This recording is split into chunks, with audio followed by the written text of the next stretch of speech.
Good Good morning. morning. I'm Jake Blues, and this is my brother Elwood. Elwood,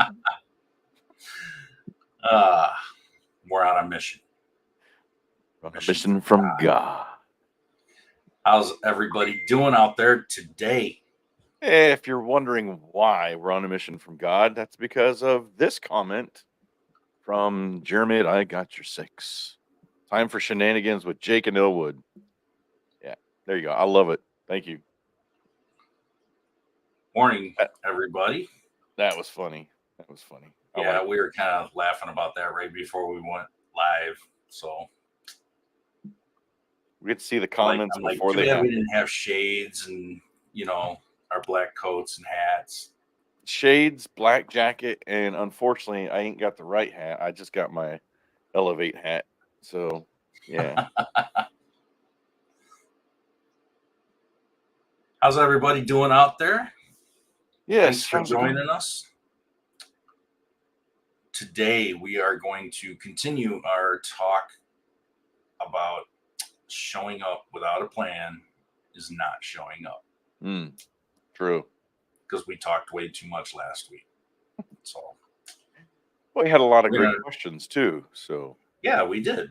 yeah, It was a good show. So today's gonna wrap that up and be just as good. that it is. All right, let's open with our verse real quick. It's Proverbs 24:27. Prepare your work outside. Get everything ready for yourself in the field. And after that, build your house. What was that one again? Proverbs 24, 27. 24:27. Like it. Prepare your work outside. Get everything ready for yourself in the field. And after that, build your house. It's good. Yeah. What that's referring to is get yourself organized. Get everything together, and then you start the work. I like it. I like it a lot. Yep. I thought that was a good one for today. Yeah. Well, let's jump into Zach a prayer. said he never has a plan. Mm, Don't know what to say about that. yeah. me neither. I'm Sounds sorry. like a personal problem to me. Now would be a good time to pray. Dear Lord, thank you for today. Lord, we pray for Zach and his plan or lack thereof. And just thank you for a really cool event that happened yesterday and for the opportunities to get together with friends or family and coworkers as we just go through this podcast today, that you would just give us the words and the wisdom to say, and then above all, that people would see your love through our actions. It's in your name. Amen. Amen. I'm Amen to that. behind the scene. I was kind of doing the little Jake thing. Of course, this may be an Elvis thing. I don't know. Could be whatever you want. Thing. Good morning, my office help. Oh, hi. Morning, Joe. It's all about, getting likes and shares. So, Yeah. Which reminds us, like and share our videos. You got to pay If for it. you Pay like the them, fee. If you like them and you want other people to actually know you like us, then like and share. Otherwise, just stay in the hole. Yeah, we were on a guest on a podcast for the tree care industry, and it's called Two Tree Guys Podcast, and it's kind of like the podcast for the tree care industry, kind of like Service Alliance Group is the podcast for the appliance industry, right? And I loved what Phil, one of the guys who runs it, said. He goes, "You got to pay the fee. If you got something from this program today, you got to pay the fee, and that's simply like, share, comment on this podcast, on this episode. So pay the fee, people. Like, share, and subscribe. So all right, ready to get into some meat and potatoes here today. Yes, and part 2. So we left off at let's see, developing a marketing plan. We talked a lot about cool marketing stuff. And today we're going to start off with operations planning. So let's dive into that. So we're talking about operations planning, try to get into crisis management planning, leadership and team management, and then we'll see where we go from there. We might have to do a part three. I mean, this is some pretty good meat here. We can get through this. All right, let's go for it. All right, operations planning. Obviously, we opened with our verse. That's operations planning in a Bible verse, all in a nutshell. So, efficiency in service delivery, streamlining your processes for better customer service and reduce costs. So, how do you do that? Well, that's a loaded question. It is. I know for us, we are constantly looking at ways to streamline in our business and ways to make things more efficient without cutting the what's the word I'm looking for? Without cutting the excellence that we're striving for, right? So I think there's a lot of ways that you can do that with parts. You're as far as whenever I was an electrician in my trucks, I don't want to say I would always shop around for the parts, but every 6 months I would reevaluate what I'm paying for parts, and then I would make sure that what I'm getting from my current supplier is the best. And I'll tell you, we were with the Win family for years, the Win Wholesale. We were mainly Win Electric, and they always gave us some of the best prices. Very rarely would I ever be able to go somewhere else and they were able to beat the prices anywhere else. And maybe if you went to Menards or something like that, you could get a little bit cheaper price.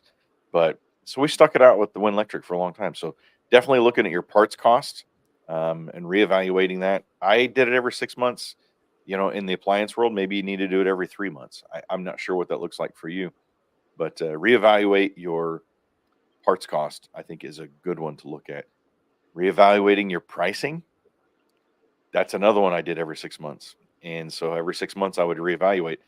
Whenever COVID hit, it got to where I was starting to reevaluate every month because of the cost of parts, getting parts to me, the cost of the parts themselves. Everything just started going crazy high whenever COVID hit. So I got to where I remember my parts and my pricing that I had when I was giving customers bids for jobs. I would be like, this is good for, I even had to get down to 2 days. Never before in my life, because usually I would 6 months. Yeah, this price is good for 6 months, but the other cool thing that it did help is that it helped with closing more jobs in a more timelier fashion. So a lot of people weren't, let me think about it. It's like, you've got 2 days before the cost will probably go up. I don't know the way things are going. So parts, your pricing, I think those are two very important ones for efficiency in streamlining. Absolutely. But then you get into goes into that. Yeah, I mean, you look at your overall structure of your business. If I'm going to throw my office help out there. If you're trying to answer your own phones while you're working on a compressor on a refrigerator, and you got to keep stopping to answer the phones, is that efficient? No, sorry to say. That's where a company like us, we can come in and help you out with that and take that part of it off your hands and make it more efficient. If you're out there trying to run all your own SEO or social media or website stuff, and you're not that great at it, is it really making you more efficient? No. You hire a guy like Mike to help you out with SEO and website stuff. So there's all kinds of ways that you can make your business more streamlined and more efficient. That could be a whole episode in itself. Yeah, I mean, we're always pushing SOPs and SOP development and things along that line, your processes and procedures. And I can tell you, firsthand, I'm sure a lot of you guys that have actually paid attention to that and started doing it, how much work it actually is. But it's so rewarding once you start going through it. And I'm at a point where I'm doing a new hire, and last time I did a couple of new hires a little over a year ago, I was like, I need to get my processes in order for the hiring and onboarding and all that stuff. And I never did it. I never completed it. I started it, but never completed it. And now I'm about to hire another person. I'm actually going to make the offer today. But it's like, damn it, I'm really far behind on this. Like this time I have to do this. Like there's no ifs, ands, or buts about it. Yep. And it's not like I hire people all the time. My people stay with me for a long period of time. So it makes it hard when you're not thinking about it, right? Yep. Until you actually need to start thinking about it. And then you realize, oh, I never finished this because I thought I was good for a while. But, once you start adding more people, you really, you really need those processes. So, that's just a personal thing that I'm realizing, in the past couple weeks, I need to really get back on that. So, yeah. And using technology for that is a whole other thing. So, I'm reviewing a lot of my processes. I've got an intern right now, and going through all the training with the intern is allowing me to really, I'll tell you what, having that intern forces you to reevaluate your processes, because even your existing ones, they get outdated, things change. And I found myself updating a lot of SOPs in the past few weeks, really in the past month and a half. So having that in place allows the training to go super smooth. Yeah. And there's accountability there as well. So you set up the system, and if something fails, is it a people thing, or is it a system thing? And you always look at the system first. What happened in the system that broke down, that caused this situation to happen? And then was it the person not following the system? Yeah. That's the second thing, you need to look at, Yeah. which leads us into crisis management planning. Crisis? No, crisis has never happened. Never. Crisis never happened? What would be the plural? Crisis, I think. Yeah. Anyway. Crises just didn't sound right. I think it's just called shit hitting the fan is what it is. That's what multiple crises is, plural is. Yeah.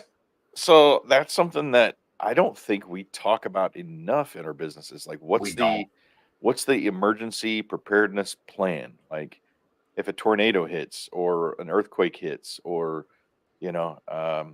even COVID, we have another strain that come through. I mean, there's so many different things that can happen, so many variables in emergencies. So it can be hard to plan for all that stuff too, right?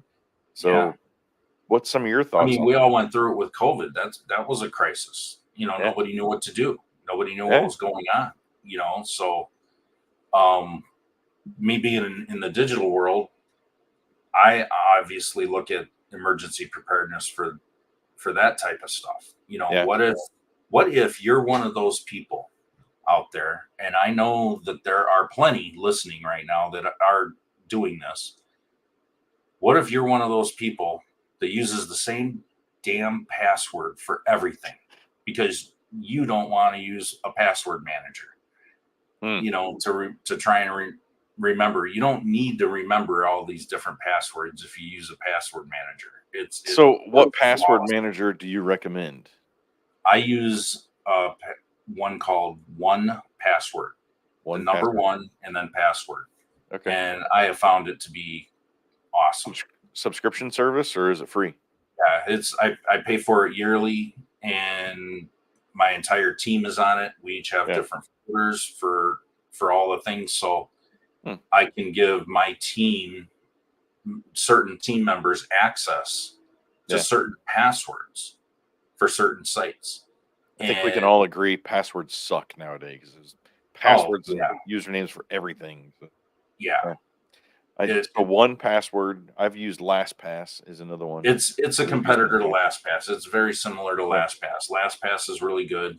1Password's a little bit cheaper. Yeah, I I've think been that's using it for quite a while, many that's an years. interesting It thing works to good. do. I might have to bring that up in our leadership meeting because passwords Yeah, suck, that's for sure. because I mean, how does that happen? Um, how does that affect your crisis management planning? Imagine somebody gets a hold of that password Hmm. that you're using for everything, and they just decide to go in and just start destroying everything. They get into Yeah, your email. That then they find out what accounts you have because it's all in your email, right? So getting off of that habit of doing that is going to save you a lot of yeah. headache in the end because they can destroy a business that way. I think uh, we learned this big time in the COVID when COVID hit, pivoting your business model in response to all the changes that happened. Having to wear face masks and we fortunately, I know a lot of people in the constructions, we were considered important, so we were able to still function, and people still needed us, and the government let us work. There was a few days there we couldn't, but then they decided, yeah, you guys are needed, keep working. So how to pivot your business, even the business model that you have in a emergency situation, or when market changes happen. I think that's something you definitely need to look at. What's your strategy during that time? Yeah, You know, absolutely. All right, let's move leadership and on to leadership and team management. I think a strong culture is very important. I preach this. We have a competitor in our industry that we network with, and if there are certain clients that aren't a good fit for us, we'll refer them to this other, um, what lack of better words, call center. Don't shoot me, Shayna. And but the big difference between them and us, in talking with the owners, is they will admit to it. Their culture sucks in their business because all of their team is remote, and so during the day they have a Zoom room that is open. So if there's problems or concerns, they have to jump in there, and if there's an issue, they have to sort it out like we're doing here, which is, as you know, is not always the best. Sometimes it's better to do it in person. And so, like with a company like ours, we have get-togethers once a month that we are having food together. We're having playing games together. We get together once a quarter with our entire team to just look at the state of our business.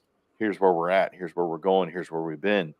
And so, being in person and actually getting to physically talk face to face and interact with people, I think really helps with your culture. And so think about that in your own appliance business. If you're a one-man shop, that's fine. If you're a three-man shop, that's great. If you're a 10-man shop, that's awesome. Think of all the opportunities that you have to interact, not just with the people in your team, but even if you are just a one-man shop, get involved with a BNI group, Rotary group, you know, um, all these different fraternities that you can be part of, and think about how that can help you with your culture in your own business. Community minded, right? I know we're going to talk about that possibly in next week's episodes about being community minded in your business. So think about all the ways that you can create a culture that people see externally that you're really building internally. We are huge on culture here. And so, yeah, we have it even to the point where, dare I even say, talk about it, Tabitha? I see Tabitha's glaring at me. Um, if somebody doesn't fit our culture, right? We do a really good job that we hire and we fire by our core values. And if somebody comes into our business and they're not fitting the culture and we can't work with them, the team will weed them out because they have helped build this culture, and they want to see people who will thrive with our core values and thrive with the culture. So culture is huge in your business, huge in your own personal life. So yeah, that's one we it's can. absolutely huge. I think culture is probably number one to skill set Yeah. over skill set because most people can be taught things, and they can learn skills if you Yeah. hire somebody out of the box that is teachable, right? Yeah. People can learn things if you hire someone who's teachable. And but it's really hard to teach somebody ethics Yep. that whole culture Yeah. mindset. 100%. That's really hard for people to learn.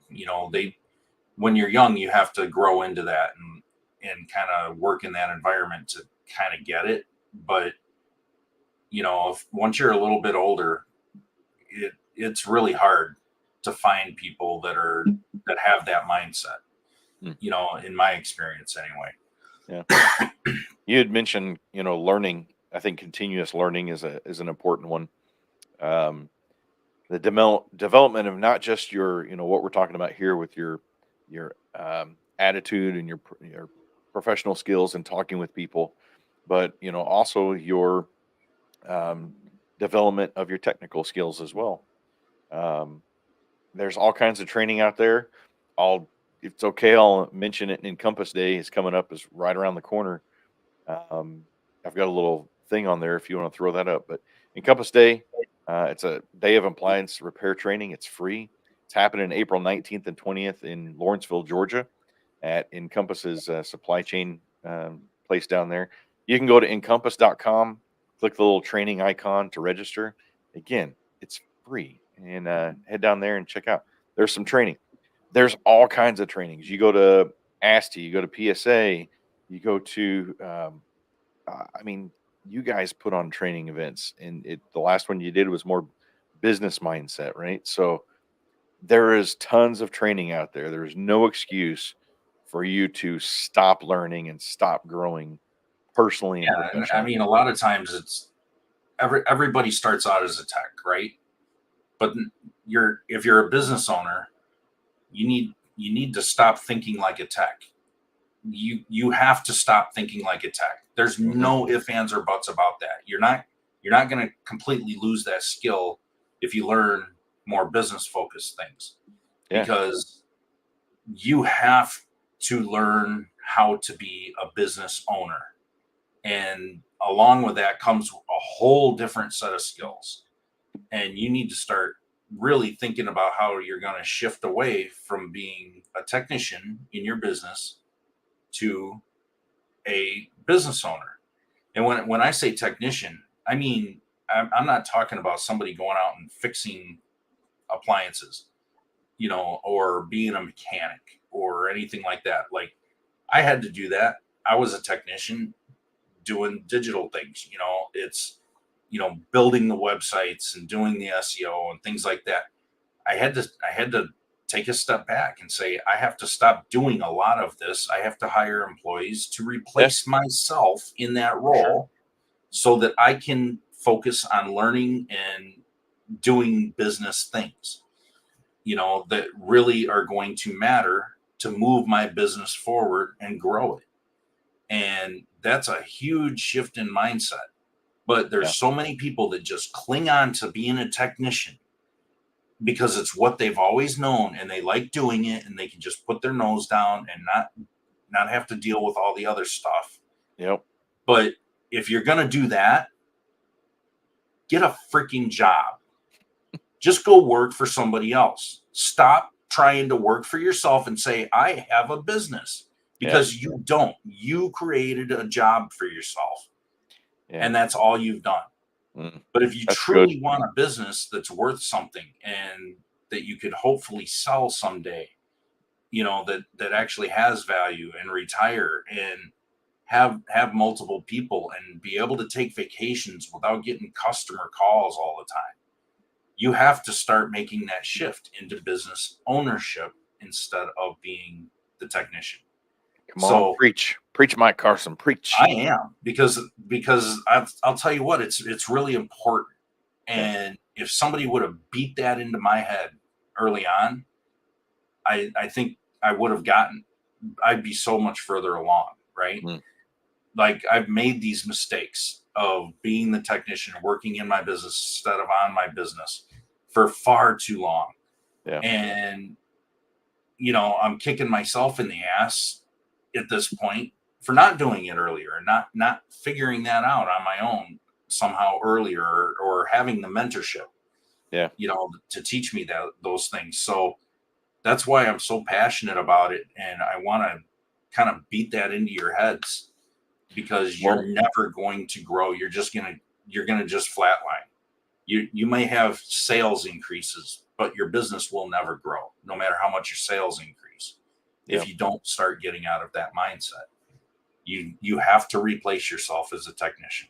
Period. How do they do that, Mike? What's the first step? I think is creating an actionable plan. Action plan development.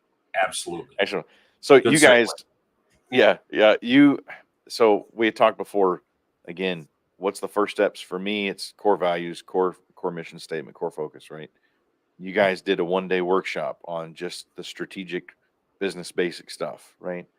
And you got into this a little bit more technical stuff, but breaking down those strategic plans into easily actionable steps with deadlines. We call them rocks in our business. So we do 90-day rocks. So every Mhm. quarter we evaluate how do we do with our 90-day rocks. I take a chunk, Shana takes chunks, we all take a chunk, and we work on those for the next 90 days. So those are bigger things than what you can just do on a weekly basis. But you have your yearly plan, break that down into quarterly plans, break that down into monthly plans, break that into weekly plans, break that down into daily plans. What are you going to do tomorrow that's going to help you get to that 1-year plan and be able to check those things off, right? So, yeah. You want to know a really good? I just did this, and it gave me a major reality check. I've had org charts, organizational charts for my business for many years, but I started looking at it as, and this is one of the E-Myth Revisited. Mm-hmm. One of the things Michael Gerber basically tells you to do it in a little different way. And I was like, you know what, I'm going to do this and try it. What do you want your business to look like when it's finished? Start looking that far out. Like when you're ready to sell your business or whatever you want it to become, what does that look like on an org chart? So I was like, man, I'm going to try this. So I went through all these roles. I was like, to have a company this size, it's going to take all these roles, and I put them all down, and I built all these charts for each individual, you know, I guess department and department head and who reports to who. Mm-hmm. And I started looking at that. I was like, man, this is like, I wear all these hats right now. You know, like a lot of these hats. And at one time I wore all of them, period. Yeah. And that happens when you're a small business. Yeah. And I started looking at that and I was like, there's no freaking way I can be all these things. Just absolutely no way. So what do I have to do to get to that? It gives you a real visual of how many people you need to replace yourself, you know, in all these different roles, right? And if you plan it out and map it out in a nice structured way on the org chart, you can have a really nice pathway to success in getting there. Mm-hmm. You know, obviously you need sales to support it. That's number one. Without sales and customers, you can't do anything. So everything has to start there. Mm-hmm. And it doesn't even matter. Most people are like, get me sales, I'll figure out the rest later. It forces you to figure out the rest later. And you can struggle doing that. But if you've got mentorship and support systems that you can reach out to, it makes that easier, right? Yeah. But by doing that, it gives you a reality check on what it's going to take to get there.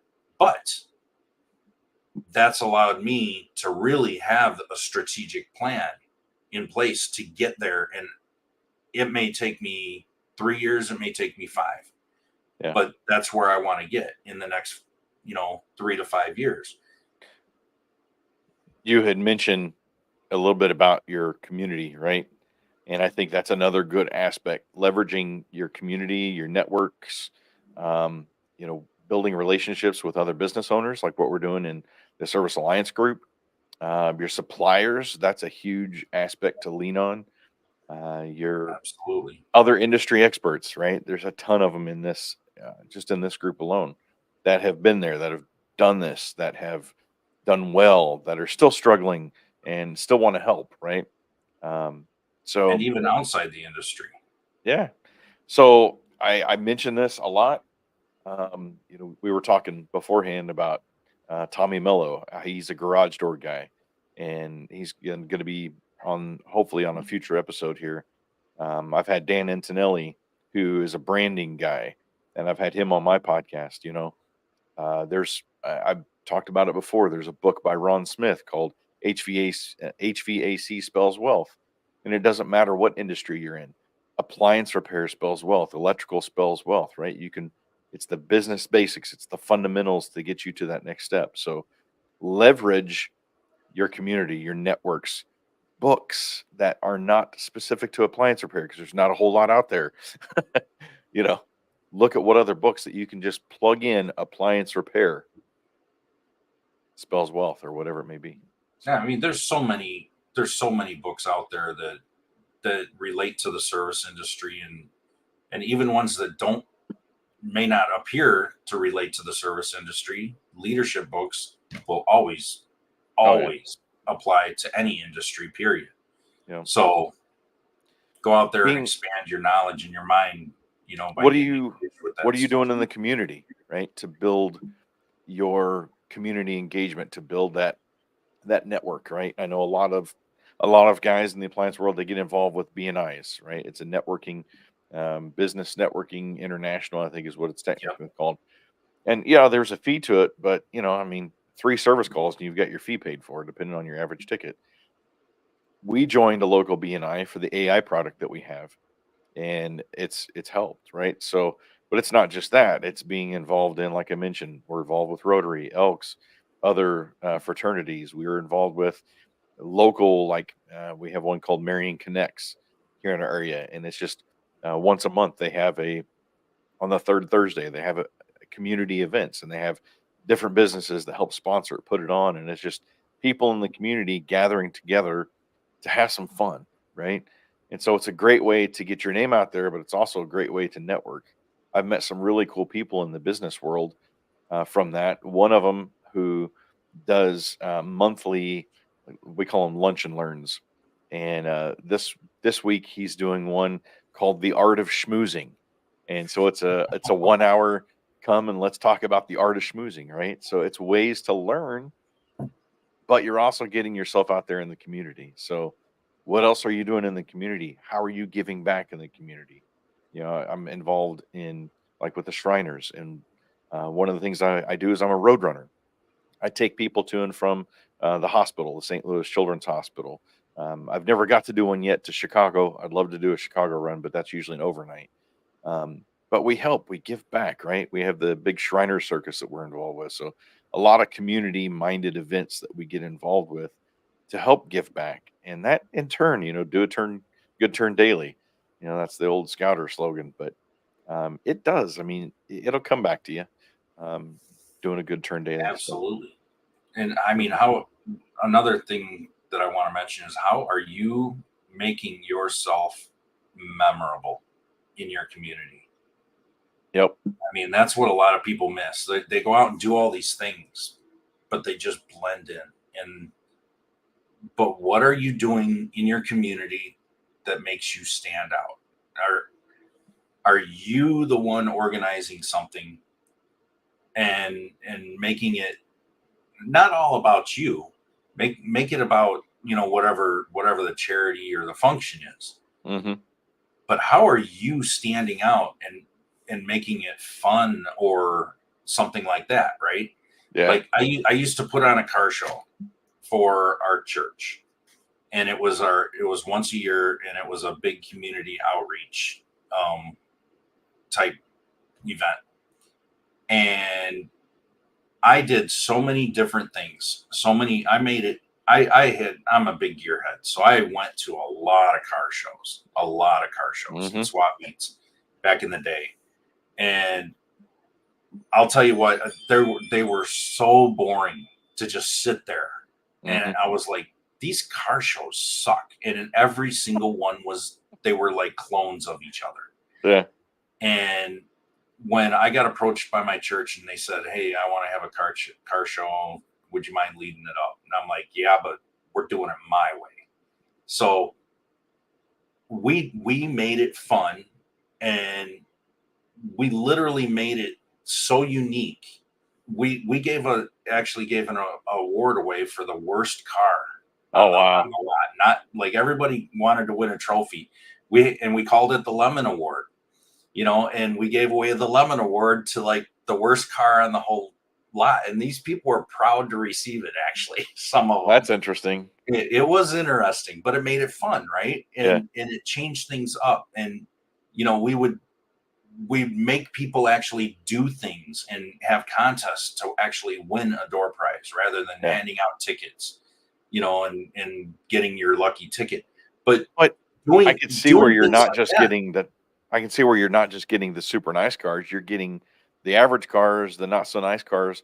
That they're still getting involved in the community. You're still getting more people there. I think that's a right. cool But idea. like I by like me that. doing that, it allowed more people to come in. Yeah. And that's what it was all about. Like, not everybody had to have the nicest car to be in the car show. And Yeah. we could reach more people because we had more people showing up, and they were bringing their families. Yeah. And that's how we were able to connect with those people. That's cool. If you're a gearhead, find a place, have a car show. I mean, it's an idea, right? Yeah. And, sponsored by XYZ appliance repair or whatever your business is. So think out of the box and do something fun in your community that people will engage in and that they'll love. And we were literally the first car show of the year that was outdoors. Usually it was like the first weekend in May. Yeah. And luckily for 9-10 years, we never had any rain. Yeah. Except for one morning, and it was very short, and people still showed up. Yep. And I was shocked that people showed up even though it was raining that morning. And they literally told me, this is the funnest car show that we've ever been to, and that's why we come here every year, and that's why we look forward to it. And that was validation that, okay, we're doing something that stands out against the rest. Yeah. And that's why that was successful. So when you're doing things in the community, just try to think out of the box. And I'm not saying all this stuff to brag about what I did, just as an example of how you can do things to stand out. Yeah. I like it. I'll mention this. I know we got to get going here too. So at Encompass Day last year, I ended up making my world famous banana pudding moonshine pancakes, right? And for those of you who've had my pancakes, they're pretty dang good. So at Asti this year, I was walking through the hallway at Asti, and one of the guys yelled out, "Hey, it's the pancake guy." He remembered me from that. So at the tree care, the Arbor Fest we just did, I had a day that I cooked breakfast and I cooked pancakes, right? Because they didn't really have a breakfast that early in the morning. So I ended up cooking a couple hundred pancakes at Arbor Fest. And so it's one of those, it's making me stick out because the next day I had people come into the booth. "Hey, you doing pancakes today?" Unfortunately not. You could next year at Arbor Fest, I'll be doing pancakes again if they allow me to. So, but it got people to the booth. It got people to remember me, even in the appliance world months later. "Hey, it's the pancake guy." Well, you made yourself memorable. Yeah. And that's what it's about. Like, people remember you for what you do. So go out there and do good things. That's for Do sure. unique things. Make yourself stand out. Make So people notice. we got a lot planned into this last episode here. So I think wrapping it up, how would we wrap this one up here? Well, you got to take the first step and identify what you need to actually do in your business. Like my suggestion is make that org chart. Yep. See where you want. What does your business look like when it's finished? Yep. Like when your dream is completed. Start there and then look at it and say, all right, I've got to do all these things to get to that.